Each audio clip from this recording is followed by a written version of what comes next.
Assalamualaikum warahmatullahi wabarakatuh. Perkenalkan, nama saya Nur Amalina Wafi Aziza, mahasiswa Universitas Islam Negeri Sunan Ampel, Surabaya, Fakultas Usuluddin dan Filsafat Islam, Prodi Akidah dan Filsafat Islam dengan NIM E91219093. Next, pada kali ini saya akan menjelaskan tentang biografi, dua karya, dan corak pemikiran dari Mula Sadra. Dalam pembahasan kali ini, yang pertama yang saya akan jelaskan adalah biografi tentang Mula Sadra. Yang kedua adalah buah karya dari Mula Sadra, dan yang ketiga adalah corak dari pemikiran Mula Sadra. Oke, kita masuk dalam pembahasan yang pertama, yaitu biografi Mula Sadra.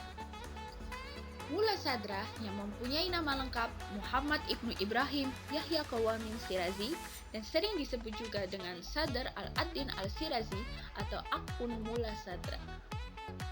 Beliau ini adalah salah seorang filosof yang paling dihormati dalam Islam, khususnya di kalangan intelektual muslim sekarang ini.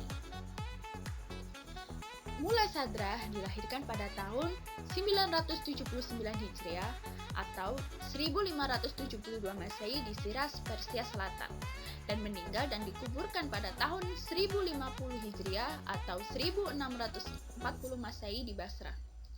Beliau lahir dari keluarga yang cukup berpengaruh dan terkenal, yaitu keluarga Qawam. Ayah beliau bernama Ibrahim bin Yahya al-Qawami al-Shirazi, yang merupakan seorang yang berilmu dan soleh, juga seorang penasehat raja. Ayahnya juga ini pernah bekerja sebagai hukum Islam di pemerintahan Sawawi di Provinsi Fars. Selanjutnya, di sini saya akan menjelaskan kehidupan dari Mula Sadra. Karena banyaknya sejarawan dan komentator atas karya-karyanya, maka kita akan membagi dalam 3 periode. Yang pertama adalah periode masa pendidikan formal, di mana pada masa ini Mula Sadra di Shiraz dan di Isfahan.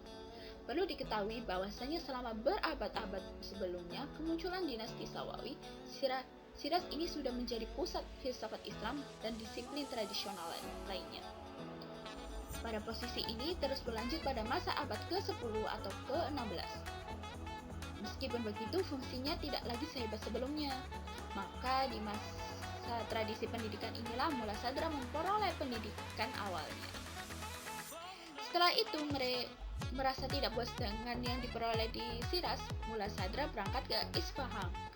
Pada saat itu, Isfahan telah menjadi pusat intelektual yang penting di Persia dan mungkin juga di belahan timur dunia Islam secara keseluruhan. Di Isfahan sangat tidak mengecewakan Sadra, karena di sana beliau menjumpai beberapa orang musyrik yang memberikan pengaruh terhadap dirinya. Di Isfahan juga beliau ini belajar dan mendalami pengetahuan dari tokoh-tokoh terkemuka yang pada saat itu seperti Baha al-Din al-Amili, Mir Damak, dan juga Mir Abu al-Qasim Firidirishi. Al-Amili ini merupakan seorang saintis, ahli hukum atau fiqh, arsitek, teolog, dan juga penjaga. Kalau Mir Damak ialah seorang teolog, filosof, dan juga mistikus di samping penjaga. Beliau juga mengajar filsafat Ibnu Sina dengan interpretasi Ishraqiyah atau iluminatif. Mir Damak juga mendirikan ajaran yang kemudian dikembangkan Mula Sadra. Ajaran tersebut adalah Al-Hikmah Al-Muta'aliyah atau Transcendent Theosophy. Sementara itu, Al-Findirishi ialah seorang guru besar dalam bidang filsafat Ibnu Sina yang banyak bekerja dan menulis komentar tentang Hindu dan yoga.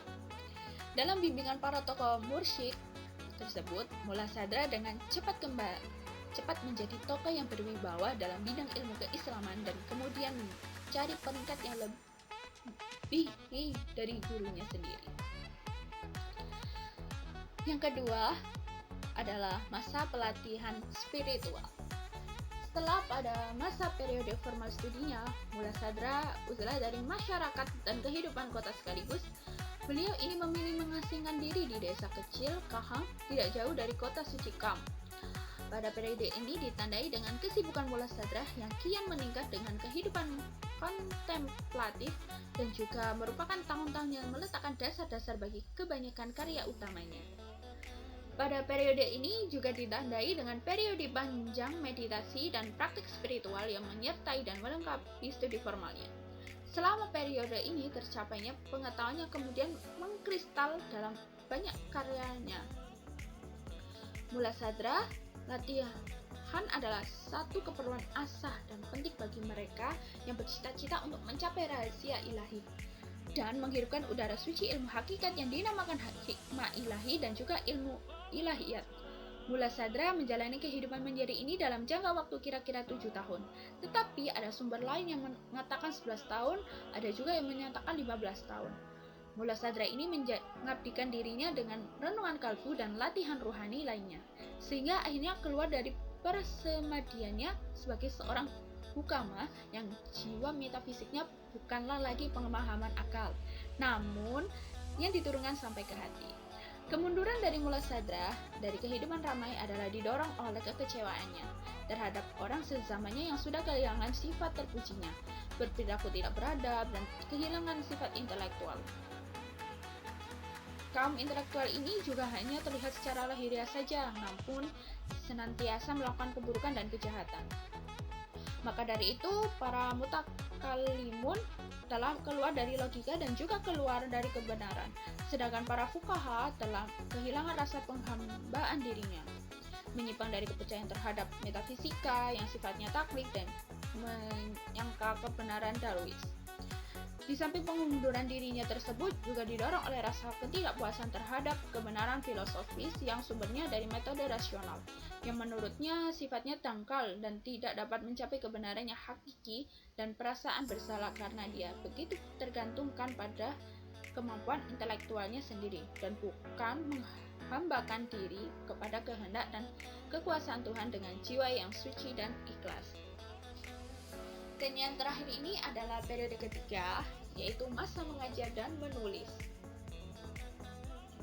Pada masa periode ini berawal dari tawaran yang diberikan Gubernur Syiraz, Alwirdikan, untuk memimpin madrasah yang baru dibangun di kota itu. Dalam memenuhi panggilan tersebut, Muladhara kembali ke kota kelahirannya untuk mendidik sejumlah murid.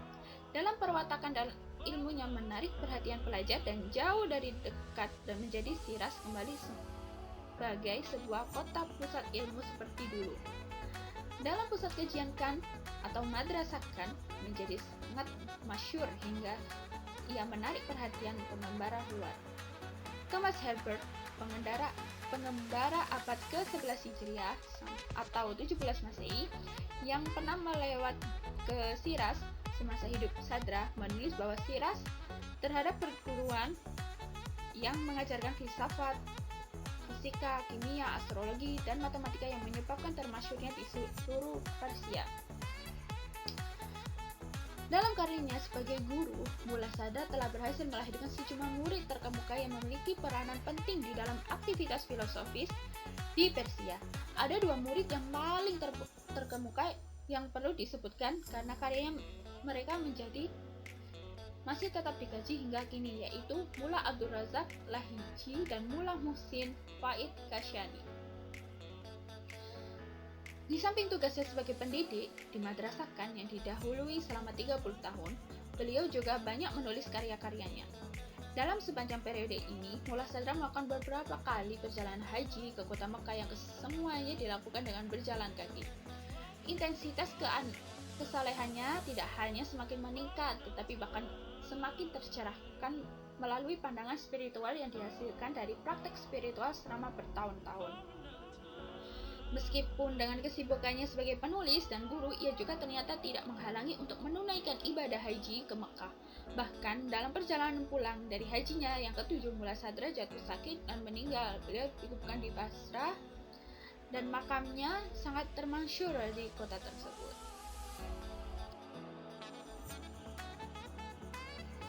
Oke, yang kedua ini kita akan membahas buah karya dari Muladhara. Muladhara menyusun tidak kurang dari 50 buah karya yang sebagian besarnya dalam bahasa Arab. Menurut Fazlur Rahman, karya Muladhara ini seluruhnya berjumlah 32 atau 33 risalah.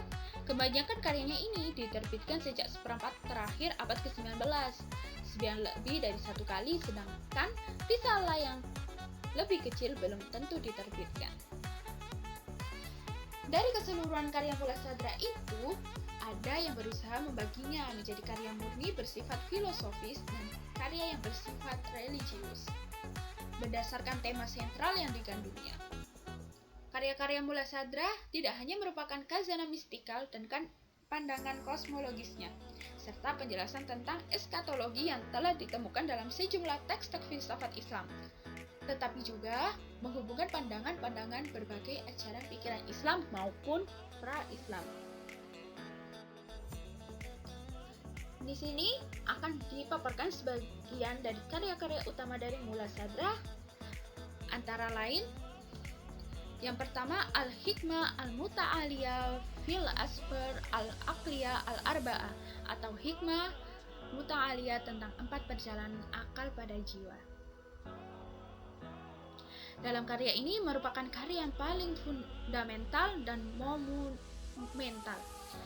Kitab ini dipandang sebagai summa filosofin al-Shirazi karena menjadi dasar dari karyanya yang lebih pendek dan juga sebagai risalah pemikiran pasca Avicennian pada umumnya.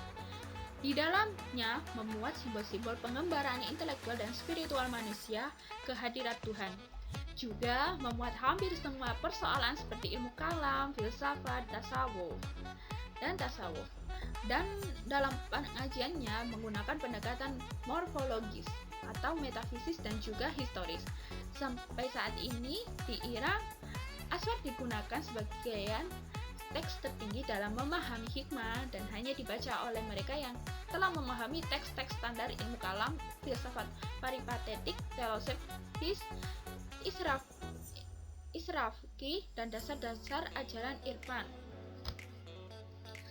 Yang kedua adalah Mafati al-Ghaib. Dalam karya ini merupakan karya Sadra yang sangat mendasar dalam mata kematangan dalam ilmu. Ramuan ilmu berdasarkan doktrin irfan tentang metafisika, kosmologis, eskatologi, dan mengandung rujukan yang banyak terhadap Al-Quran dan hadis. Yang ketiga adalah Al-Masyir atau kitab. Dalam karya ini merupakan salah satu dari kitab Sadra yang utama dan paling banyak dikaji dewasa ini, mengandung ringkasan teori-teori ontologinya. Yang keempat adalah Al-Sawahid Al-Rububiyah Al-Manahij Al-Sulukiyah, atau penyaksian ilahi akan jalan ke arah kesadaran rohani. Dalam karya ini merupakan adikarya pribadi Mulla Sadra dengan 5 bab ditulis dari pandangan irfan, merupakan ringkasan doktrinnya yang paling lengkap. Yang kelima, Al-Lama'ah Al-Masyrikiyah fi Al-Funun Al-Mantikiyah. Yang keenam, Al-Tasawwur wal Al-Tashdid. Yang ketujuh adalah Al-Hikmah Al-Arsyiyah, atau hikmah diturunkan dari arsy ilahi. Dalam karya ini memperbincangkan kebangkitan dan perihal nasib masa depan manusia sesudah mati. Karya ini menjadi sumber pertikaian terhebat di kalangan aliran ilmu kalam kemudiannya. Selanjutnya ada Al-Madad wal Al-Ma'ad, dan yang terakhir adalah Al-Mazahir Al-Ilahiyah fi Al-Ashar Al-Alum Al-Kamaliyah. Kemudian kita akan masuk pembahasan dari corak pemikiran Mulla Sadra.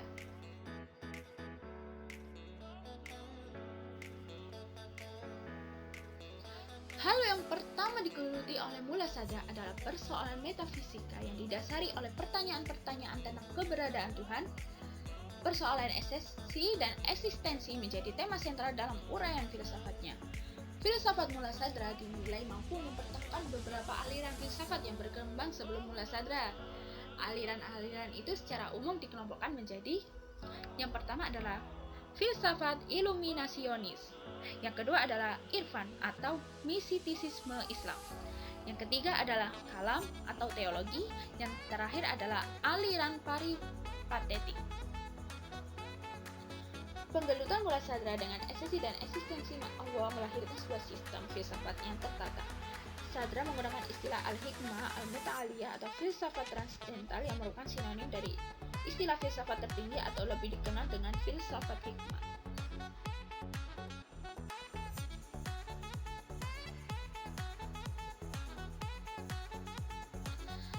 Pemikiran pendidikan mula sadra adalah filsafat hikmah, yaitu kebijaksanaan yang diperoleh lewat pencerahan spiritual atau intuisi intelektual dan disajikan dalam bentuk yang rasional, yakni menggunakan argumen rasional. Secara ontologis, hikmah didasarkan pada 3 hal, yakni yang pertama adalah asala al-wujud atau prinsipianitas eksistensi. Seperti filosof-filosof muslim sebelumnya, Sadra berusaha menjawab masalah mahiyah atau kuiditas atau esensi dan wujud atau eksistensi. Perbandingan antara esensi Sadra menyatakan eksistensi bersifat positif, pasti, tertentu, dan nyata. Sedangkan esensi bersifat samar, gelap, tidak tertentu, negatif, dan tidak nyata. Esensi tidak memiliki dirinya sendiri dan apapun yang ada pada dirinya adalah karena hubungan dengan eksistensi, sedangkan eksistensi bersifat nyata berkat manifestasi dan hubungannya dengan eksistensi mutlak, yakni Tuhan. Bagi Sadra, Tuhan adalah wujud mutlak dan apa yang disebut sebagai akal terpisah oleh para filosof atau ide-ide tetap atau ayan atas mitah oleh Ibnu Arabi tidak mempunyai wujud eksternal tetapi hanya merupakan kandungan dalam pikiran Tuhan, yakni ide-ide. Selanjutnya, jenis-jenis wujud atau eksistensi ini memberikan karakteristik esensial tertentu dalam pikiran. Ini persis dengan matahari yang sumber cahaya identik dengan cahaya yang dipancarkan, tetapi cahaya tersebut bisa memunculkan karakteristik yang berbeda seperti yang tampak dalam prisma.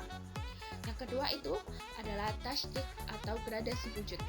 Dalam hal ini, jika para filosof peripatetik itu menganggap wujud itu sebagai benda berbeda dari wujud yang lain, walaupun prinsipial dalam hubungannya dengan mahiyah, maka bagi mula sadra, wujud adalah realitas tunggal yang muncul dalam gradasi atau tahap yang berbeda. Meminjam dari Surawardi, ketika dapat membandingkan berbagai wujud cahaya, ada cahaya matahari, ada cahaya lampu, ada cahaya lain. Semua cahaya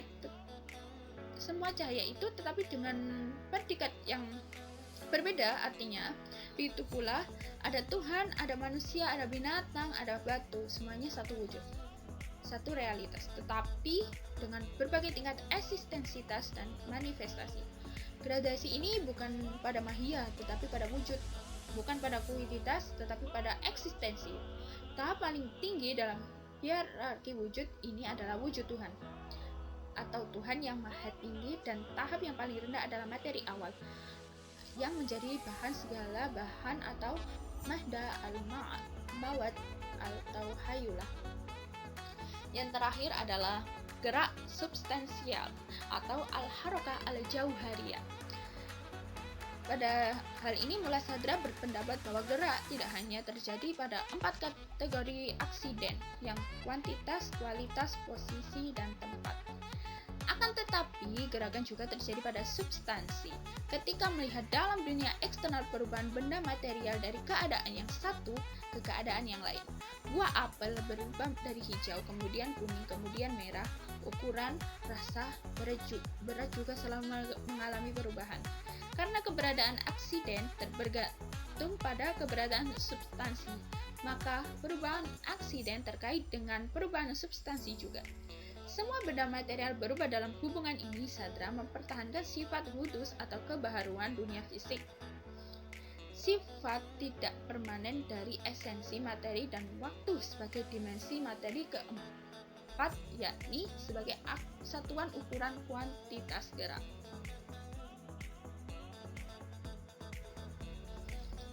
Kali ini kita akan membahas pemikiran dari mula sadra tentang epistemologi. Dalam epistemologi mula sadra, Al-Quran merupakan jalan utama untuk mencapai pengetahuan yang hakiki. Kitab suci bagi mula sadra merupakan sumber ilham pemikiran filsafat dan teologi yang dapat digantikan oleh kitab lain, yang tak dapat digantikan oleh kitab lain. Mengenai akal sebagai sumber pengetahuan, Mula Sadra berpendapat bahwa akal yang di dalam pikiran merupakan pantulan bayangan akal semesta dalam jiwa manusia. Merupakan semacam nabi atau pemimpin manusia menuju pesan ilahi, yakni apabila orang tersebut memahami kandungan Al-Quran secara mendalam dan dapat dibedakan menjadi 4, yaitu potensi akal atau al-aql bil al-quwa. Pada tingkat ini disertakan pada jiwa dari sejak awalnya, dan sebagaimana jiwa itu sendiri tidak memiliki pembuktian terhadap dirinya sendiri, dan pemahaman-pemahaman spekulatif. Kondisi eksistensi jiwa ini adalah tahap terakhir dalam alam fisik dan tahap pertama untuk memasuki alam metafisika. Yang kedua adalah akal posesif atau al-aql bil al-malakah. Pada ini terjadi tempat setelah yang sebelumnya, diaktualkan melalui pemerolehan pemahaman-pemahaman primer atau konsep dan kesepakatan atau data primer, data melalui eksperimen, data melalui transmisi, dan sebagainya. Yang sama pada semua orang seperti keseluruhan itu lebih besar daripada bagian berbohong itu bukan perbuatan baik. Setahu adalah setengah dari 2 dan seterusnya. Perspeksi tersebut diperlukan untuk mengaktualkan tingkatan yang berikutnya. Yang ketiga adalah akal aktual atau al-aql bil al-fi'l. Pada ini ketika pemahaman-pemahaman tersebut digerakkan menuju jiwa, maka refleksi dan kerinduan untuk menyimpulkan pemahaman-pemahaman yang sebelumnya dipahaminya akan muncul dalam diri manusia, yang pada gilirannya akan membuatnya secara sukarela merenung menggunakan dengan apa yang sebelumnya telah ia miliki untuk memperoleh pemahaman mental yang baru. Walaupun pemahaman-pemahaman intelektual spekulatif tidak secara aktual hadir bersama dengan akal, mereka akan dipahami segera setelah jiwa mau melakukannya, dan tidak akan dilakukan pencarian bukti dan gerak pemikiran atau menuju yang dipahami, kemudian dari yang dipahami menuju kepada yang tidak dipahami. Karena pengamatan yang sering terhadap pemahaman spekulatif dan intelektual ini, gerak intelektual menuju prinsip yang begitu banyak dan terhubungan dengan prinsip tersebut telah menyebabkan suatu hubungan kepemilikan dan pemahaman akal, dan karenanya akan hadir secara aktual bersamaan. Yang terakhir, akal yang diperoleh atau al-aql bil al-mustafaq. Tingkatan ini sama persis dengan akal aktual, kecuali bahwa semua pemahaman spekulatif sebenarnya hadir bersamanya dan tidak membutuhkan kemauan dan perhatian. Alasannya adalah bahwa jiwa mencari semua pembuktian atas dirinya sendiri, dan semua bentuk pemahaman spekulatif yang sesuai dengan kebenaran yang lebih tinggi atau yang lebih rendah, tanpa adanya perantara material. Pada saat ini ia dihubungkan dengan akal aktif atau al-aql al-fa'al. Dan oleh karenanya itu, dunia intelektual semacam itu menjadi sama dengan alam objektif. Itulah mengapa akal seperti itu disebut diperoleh, karena manfaat yang diterimanya berasal dari luar, yaitu akal aktif. Selanjutnya, Mula Sadra menggunakan simbol perjalanan atau safar bagi menggambarkan proses intelek manusia mencapai hakikat kebenaran. Ada 4 perjalanan tersebut dan diumpamakan sebagai berikut. Perjalanan yang pertama adalah dari makhluk atau khalq menuju hakikat kebesaran atau pencipta atau hak. Perjalanan pertama ini merupakan menunjukkan penggambaran dari makam nafsu atau nafs ke makam hati atau qalb. Dalam makam hati ke makam ruh, dari makam ruh menuju tujuan terakhir al-mahqasad al-aqsa, dan tujuan tertinggi al-bahjah al-kubra. Setiap manusia pada umumnya melalui ketiga makam ini. Manakala seseorang manusia telah mencapai al-maqsad al-aqsa, berarti ia telah menghadapkan wajahnya kepada keindahan hadirat Tuhan, dan ia fana di dalamnya. Makam yang terakhir ini disebut juga dengan makam fana di dalam zat Tuhan atau al-fana fi al-zat, yang di dalamnya terkandung rahasia atau syir yang tersembunyi atau al-kafi, dan yang paling tersembunyi adalah al-akhfa. Yang kedua adalah perjalanan kedua adalah hakikat ke hakikat dengan hakikat atau min al-haq il al-haq min al-haq. Perjalanan ini dimulai dari makam zat menuju makam kamalat hingga hadir dalam kesempurnaan Tuhan dan mengetahui seluruh nama Tuhan. Seseorang yang telah mencapai makam ini, zatnya, sifatnya, dan perbuatan fana di dalam zat seperti sifatnya dan perbuatan Tuhan. Ia mendengarkan dengan pendengaran Tuhan, melihat dengan penglihatan Tuhan, berjalan dengan bantuan Tuhan, dan bertindak dengan tindakan Tuhan. Sihir adalah kefanaan zatnya, kapa adalah kefanaan sifatnya dan perbuatannya, dan sifa atau paling tersembunyi adalah kefanaan kedua-duanya. Kefanaan tersebut baik zat maupun sifat dan perbuatannya. Perjalanan kedua ini berakhir sampai di daerah kewalian atau daerah al-wilayat, yang berarti perjalanan ketiga yang dimulai. Yang ketiga adalah perjalanan hakikat menuju makhluk dengan hakikat, atau min al-haq ila al-khalaq bil al-halaq. Setelah menempuh perjalanan mulai makam-makam, kefanaan berakhir, lalu ia kekal atau bakal dalam kekekalan Tuhan. Lalu ia menempuh perjalanan melalui alam jabarut, alam malakut, dan alam nasut, lalu melihat alam semesta melalui zat, sifat, dan perbuatan Tuhan. Ia atau Salik mengucapkan nikmat kenabian meskipun ia bukan nabi dan memperoleh ilmu alam ketuhanan melalui zat, sifat, dan penaklukan Tuhan. Di sini berakhir perjalanan ketiga dan bermula perjalanan keempat. Perjalanan keempat ini dari makhluk menuju makhluk dengan hakikat, atau min al-halaq ila al-khalaq bin al-haq. Seseorang Salik mengamati makhluk yang menangkap kesan-kesan yang ada pada makhluk itu. Ia mengetahui kebaikan dan kejelekan makhluk, lahir dan batin di dunia ini dan di dunia yang akan datang. Ia membawa ilmu yang dibutuhkan makhluk, mengetahui mana yang membawa mudarat dan nama yang membuat manfaat, mengetahui mana yang membahagiakan dan mana yang mencelakakan. Dalam kehidupannya, ia senantiasa bersama yang hak karena wujudnya telah terpaut dengan Tuhan dan perhatiannya kepada makhluk tidak mengganggu perhatian kepada Tuhan. Dan yang ini kita akan membahas dari pemikiran etika dari Mullasadra.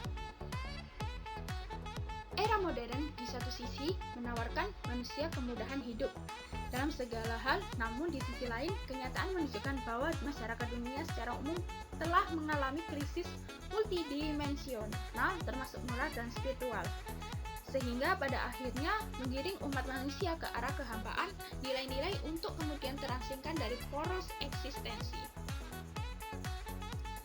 Salah satu penyebab adalah akibat cara pandang dunia atau worldview yang dianggap sudah mapan, akan tetapi tanpa disadari telah mengesampingkan aspek penting lainnya, yakni cara pandang filosofis yang mengusung nilai-nilai spiritualisme. Paradigma modern di satu sisi lain berhasil mengembangkan sains dan teknologi yang memudahkan kehidupan manusia. Namun di sisi lainnya telah mereduksi kekayaan kehidupan manusia itu sendiri, termasuk juga telah mereduksi nilai-nilai filosofis dan spiritual. Oke, selanjutnya seorang filosof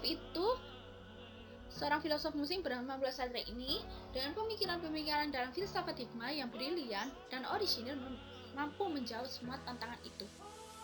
Filsafat hikmah merupakan evolusi dari filsafat Islam yang bagi sebagian besar orang dianggap telah berakhir hanya sampai masa Ibn Rushd dan diikuti dengan menurut peradaban Islam.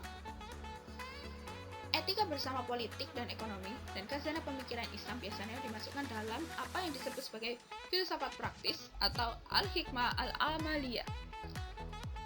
Namun demikian, tetapi harus didasarkan pada filsafat teoritis atau al-hikmah al-nazarhariyah, yakni pembahasan suatu sebagaimana adanya termasuk di dalam metafisika. Next, kali ini adalah pandangan berbagai pemikir dan filosof muslim. Ada beberapa prinsip utama etika Islam. Di antaranya, yang pertama adalah etika bersifat universal dan fitri, sebagaimana sabda Nabi Muhammad SAW bahwa perbuatan baik adalah yang membuat hatimu tentram, sedangkan perbuatan buruk adalah yang membuat hatimu gelisah. Yang kedua adalah moralitas dalam Islam didasarkan kepada keadilan. Yang ketiga adalah tindakan etis pada puncaknya akan menghasilkan kebahagiaan bagi pelakunya. Bagi Aristoteles, bahwa pada puncak tujuan dari tindakan-tindakan etis adalah kebahagiaan yang bersifat intelektual. Berkaitan dengan kebahagiaan ini, Muladhara menyatakan sangat bergantung kepada kesempurnaan jiwa dalam proses inteleksi atau talaku. Lebih lanjutnya, Sadra mengatakan bahwa pengetahuan dapat mengali bentuk orang yang tahu dalam proses transubstansi atau harka jauharianya, atau menuju ke sempurnaan.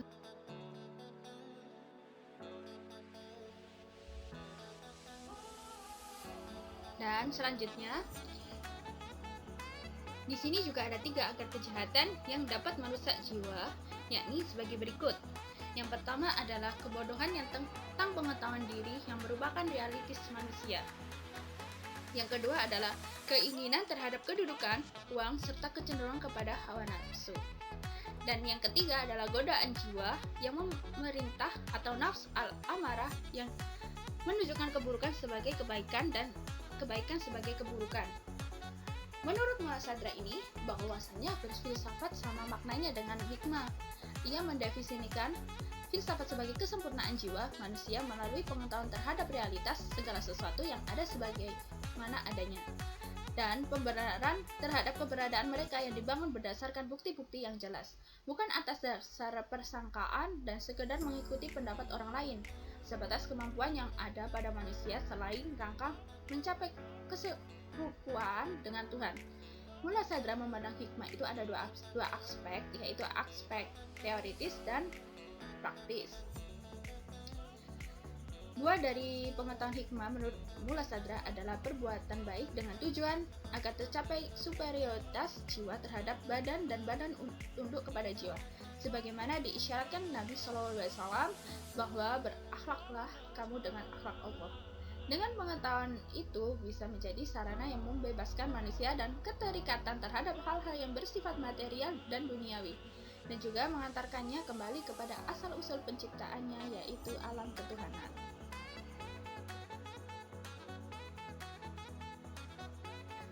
Sekian yang bisa saya sampaikan. Bila mana ada salah kata atau ucapan, saya mohon maaf yang sebesar-besarnya. Semoga juga apa yang saya sampaikan ini menjadi bermanfaat untuk kita semuanya. Wassalamualaikum warahmatullahi wabarakatuh.